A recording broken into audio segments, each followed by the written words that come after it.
Bonjour, j'espère que vous allez bien. Aujourd'hui, on va voir le fonctionnement et les caractéristiques de l'encodeur rotatif. Et dans la fin de la vidéo, on va voir quelques tests de l'encodeur. L'encodeur rotatif, il nous permet de savoir l'angle de rotation, également la direction de la rotation. Donc, soit on est dans la direction plus ou bien la direction moins. L'une des caractéristiques les plus importantes de l'encodeur rotatif, c'est la résolution angulaire. Autrement dit, le nombre de positions par tour. Celui-là, il a une résolution de 10. Autrement dit, donc on peut faire 10 microtours par tour. Autrement dit, on peut se positionner avec un angle de rotation égal à 36 degrés, qui est le 360 divisé par 10. Donc ça, c'est la première caractéristique. Voilà, on va passer maintenant aux signaux de l'encodeur rotatif. Toutes les signaux ici, ce sont des sorties.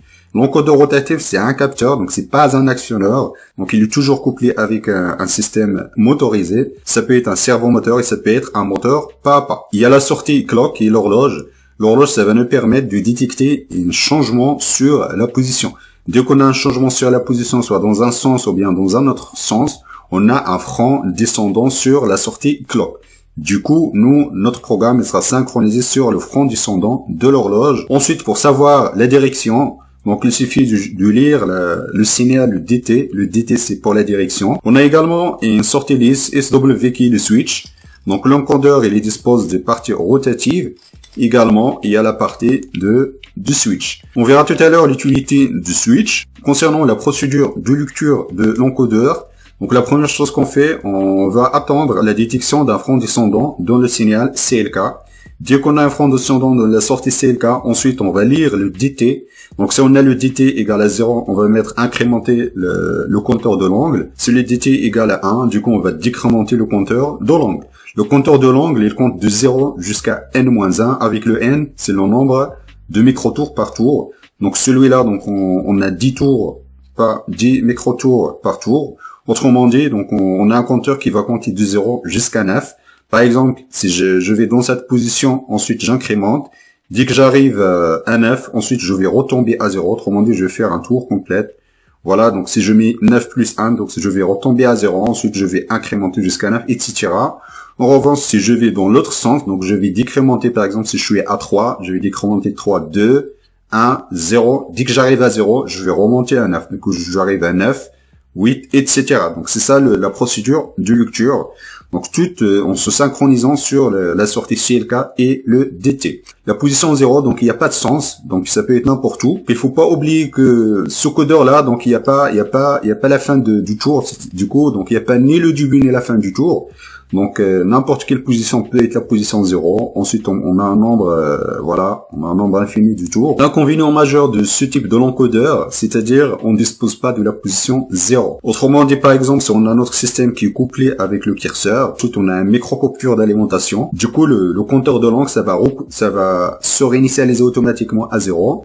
Par contre, on ne se trouve pas dans la position 0, on est dans la position 4, et ça c'est un inconvénient. On peut avoir un offset de l'angle, une erreur sur la mesure de l'angle. C'est un défaut à ne pas négliger lorsque vous utilisez ce type de l'encodeur. Ce sera un peu dommage qu'ils n'ont pas intégré une autre sortie qui va nous permettre de savoir si on est dans la position 0 ou pas. Ça va nous permettre, par exemple, c'est en cas de coupure d'alimentation, d'avoir une procédure de mise à 0. C'est-à-dire, on va tourner notre système jusqu'à que la sortie, par exemple, une sortie 4 ici, qui soit égale à 1, logique. Voilà, donc ça, c'est, si vous avez besoin, par exemple, de choisir l'encodeur, donc il y a cette partie de mise à 0, il faut pas oublier ça, il faut que votre encodeur intègre la sortie de mise à 0. Ensuite, la résolution. Ici, on a une résolution de 2 micropas par tour. Ce qui serait intéressant, c'est d'avoir des systèmes qui tournent à quelques degrés par microtour. Je vais faire le câblage de l'encodeur. Ensuite, on va faire quelques tests de notre encodeur. Voilà, j'ai fait le câblage. J'ai alimenté avec l'alimentation 3 volts. Donc là, on voit dans l'interface série, la position par défaut, c'est 0. Donc là, je réinitialise. J'ai bien 0. Et là, qu'on voit ici, la position 0, ça peut être n'importe où. Donc là, je tourne dans une autre position. Ensuite, je réinitialise. Donc là, du coup, la position 0, ça peut être n'importe où. Et ça, c'est l'inconvénient majeur de ce type de l'encodeur. Ensuite, ce qu'on va voir, donc je vais aller soit dans un sens plus ou bien dans un sens moins. Donc là, je suis dans le sens plus. Autrement dit, j'ai une incrémentation par micropas. Donc là, j'incrémente 3. Donc voilà, 5, 6, 7, 8, 9. Donc là, dès que j'arrive à 9, normalement, je vais retomber à 0 parce que je suis arrivé à la fin du tour. Voilà, je reviens à 0. Ensuite, je vais dans l'autre sens, donc le 0. Donc là, je vais retomber à 9. Ensuite, je reviens à 0. Voilà, on est 9, 8, 7, etc. Ensuite, je réinitialise mon système. Donc là, j'ai le 0. L'avantage d'utilisation de ce type de capteur de l'angle, c'est-à-dire on a un angle qui est fixe. Donc on est 36 degrés par micropas. Donc ça bouge pas dans le temps. Je pense que vous avez bien compris le principe de cet encodeur. Donc il y a deux inconvénients. Donc c'est un système qui est électromécanique. Autrement, donc, il faut pas mettre des charges qui sont beaucoup plus rapides. Donc, il faut pas faire tourner un moteur ici, qui est beaucoup plus rapide. Et ça va dégrader votre encodeur. Il y a la partie également de mise à zéro. Donc là, je trouve un peu dommage. Parce que ce type de l'encodeur, celui-là, spécifiquement, c'est vraiment pas inutilisable.